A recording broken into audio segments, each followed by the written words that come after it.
K. Knowledge. G. Gives. V. Victory. Our channel KGV Devotional Channel. Please like and share, subscribe. శివాయ. నేడు మనం పార్వతీపురం మన్యం జిల్లా కోటిపాం పంచాయతీ గుంప గ్రామంలో వెలసి ఉన్న శ్రీ సోమేశ్వర స్వామి వారి ఆలయ ప్రాంగణంలో ఉన్నాము. ఈ ఆలయం జంఝావతి మరియు నాగావళి నదుల సంగమ ప్రదేశంలో వెలసినది. ఈ ఆలయానికి ద్వాపర యుగము నాటి చరిత్ర కలదు. ద్వాపర యుగాంతమున తన పాప విమోచనానికి మార్గాన్ని ఉపదేశించమని శ్రీకృష్ణుడిని బలరాముడు అడిగాను. అంతట శ్రీకృష్ణుడు చెప్పిన విధంగా పంచలింగాల స్థాపన కొరకు అనువైన ప్రాంతం కొరకు అన్వేషిస్తూ ఈ ప్రాంతాన్ని బలరాముడు సందర్శించెను. అదే సమయంలో ఇక్కడ ప్రజలు కరువు కాటకాలతో ఇబ్బందులు పడుతూ బలరాముడిని శరణ వేడుకొనిరి.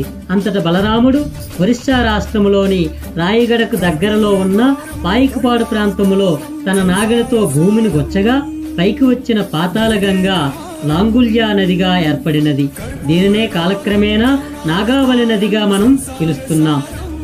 నాగావళి నదీ తీర ప్రాంతంలో మొదటిగా పాయికపాడులో పాయకేశ్వర స్వామి లింగాన్ని బలరాముడు ప్రతిష్ఠించెను. ఇప్పుడు మనం చూస్తున్న శ్రీ సోమేశ్వర స్వామి లింగాన్ని ద్వితీయ లింగంగా బలరాముడు స్థాపించెను. పార్వతీపురం మన్యం జిల్లా వంగర మండలం నాగావళి, జంఝావతి, సువర్ణముఖి అనే 3 నదుల సంగమ ప్రాంతంలో శ్రీ సంగమేశ్వర స్వామిగా తృతీయ లింగ స్థాపన బలరామునిచే జరిగినది. దీనినే మనం త్రివేణి సంగమం అని పిలుస్తున్నాం. శ్రీకాకుళం పట్టణ ప్రాంతం నాగావళి నదీ తీరంలో చతుర్థ లింగ స్థాపన చేయగా దీనిని శ్రీ ఉమారుద్ర కోటేశ్వర స్వామిగా పిలుస్తున్నాం.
सोमेश्वराभ्यो नमः बलराम हलोद्भूते सर्वपापनाशिनी पंचलिंगपतिशे नागा वर्णमोस्तुते ద్వాపరయుగంలో బలరామ ప్రతిష్టాపన చేసినటువంటి పంచలింగాల్లో మా సోమేశ్వర స్వామి మన్యం జిల్లా కొమరాడ మండలం కోటిపం పంచాయతీ దేవునిగొంప గ్రామంలో వచ్చినటువంటి శ్రీ సోమదేవి శక్తి సోమేశ్వర స్వామి ఆలయం మాది.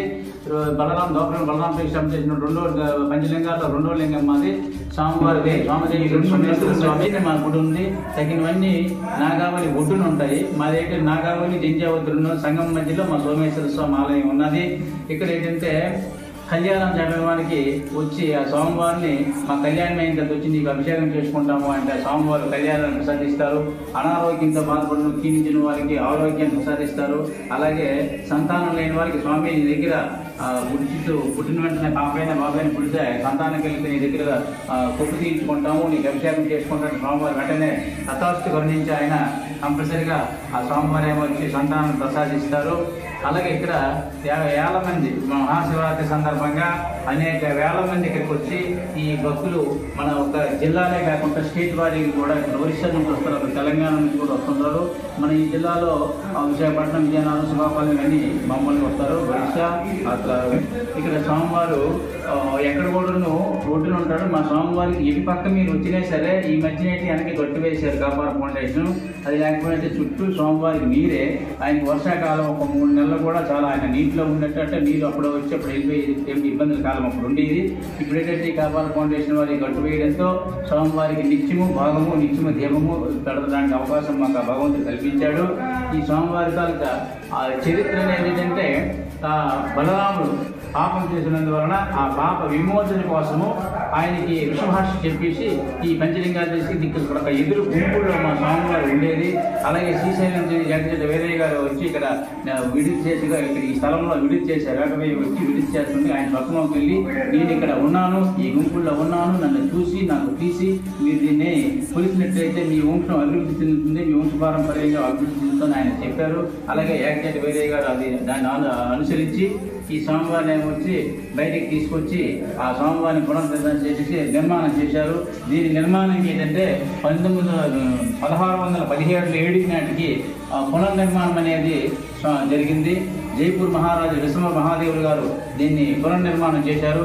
అంతకుముందు ఎప్పుడో ఇది నిర్మాణం జరిగింది. మరి పునర్నిర్మాణం 1617 ఏడు నాటికి పునర్నిర్మాణం జరిగింది. అప్పటి నుంచి కూడా ఇక్కడ మేము ఈ స్వామివారు నమ్ముకొని ఈ గ్రామం అనేది దేవునిగొంప గ్రామం అంటే ఓన్లీ అర్చకులు మాత్రమే ఉంటాం. ఇక్కడ 10 కుటుంబాలు మాత్రమే ఉంటాయి. మా చుట్టూ చెట్లు, తొక్కులు, డొంకులు అన్నీ ఉంటాయి. కానీ మేము ఆ స్వామివారు నమ్ముకొని ఆయన మీద భారం వేసేసి ఇక్కడ మేము ఉండి ఆయన సేవ చేసుకొని మా వచ్చే కుటుంబాలన్నీ కూడా బతుకుతున్నాము. ఈ స్వామివారు అయితే మీకు చెప్పాను కదా, అదే రకంగా ఈ స్వామివారు ఏది కోరినా తథాస్తు మనం కోరిక ధర్మబద్ధమైనటువంటి కోరిక అయితే ఆయన వెంటనే మీకు తథాస్తుగా ఇచ్చేసి ఆయన వచ్చి ఆయన తాలూకా ఆ రుణం మనం ఉంచుకోకూడదు. అంటే మీకు ఇచ్చేస్తాను స్వామి, నాకు ఇదైతే మీకు ఇచ్చేస్తాను, నాకు కళ్యాణం చేస్తాను, పిల్లలు పుట్టి చేస్తాను, ఆరోగ్యం బాగుంది చేస్తానంటే అది చేసేసిన వెంటనే ఆయన ఏమొచ్చి చాలా చేసి అష్టైశ్వర్యాలు భాగ్యాలు ఆరోగ్యాలు ప్రసాదించి మరి ఇంకా వాళ్ళకి ముందుకు వెళ్ళడానికి కూడా వాళ్ళకి కొన్ని ప్రాబ్లమ్స్ చూపించే మా స్వామి. ఈ స్వామి ఏంటంటే ఈ నాగవల్లు ఉన్నాయి. అలాగే ఈ 5 లింగాలు కూడా ఒకే రోజు బలరాముడు స్వామి ప్రతిష్టాపన చేశాడు. ఆ బలరాముడు ఎలాగైతే ఒకే రోజులో ప్రతిష్టాపన చేశాడో మనము కూడా ఒకే రోజులో రాత్రి 12 గంటల లోపు, ఉదయం రాత్రి 12 గంటల లోపు ఒకే రోజు ఈ 5 లింగాలు కూడా దర్శనం చేసుకున్నట్టయితే మనకి పునర్జన్మ అంటూ ఉండదు. ఒక 12 మార్లు ద్వాదశ అంటే 12 మార్లు కాశీ యాత్ర నడకతో యాత్ర చేసినటువంటి ఫలితాన్ని స్వామివారు ఇస్తారు. ఈ 5 లింగాలు కూడా ఒకే రోజు దర్శనం చేసినట్టయితే పునర్జన్మ అంటూ ఉండదు. పునర్జన్మ అంటే మళ్ళీ మనం మానవ జన్మ ఎత్తుతామనే మనకు ఒక నమ్మకం లేదు. ఏ జన్మ ఎత్తుతామో మనకే తెలియదు. కాబట్టి మళ్ళీ ఏ జన్మ కన్నా పూర్తి జన్మ లేకుండా మంచిదే కదా అనేది పునర్జన్మ అంటూ ఉండదన్నమాట. ఈ స్వామివారి దర్శనం చేసుకున్నట్టయితే ఓం నమః శివాయ. శ్రీ సోమేశ్వర స్వామి దేవునిగొంప సోమేశ్వర స్వామి ఆలయం అర్చకులు వండికాంత ఉమాకాంత జమ్ముదేవాలయాలు ప్రభావం చిత్రం అంటారు. ఓం నమః శివాయ.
K. Knowledge. G. Gives. V. Victory. Our channel KGV Devotional Channel. Please like and share, subscribe.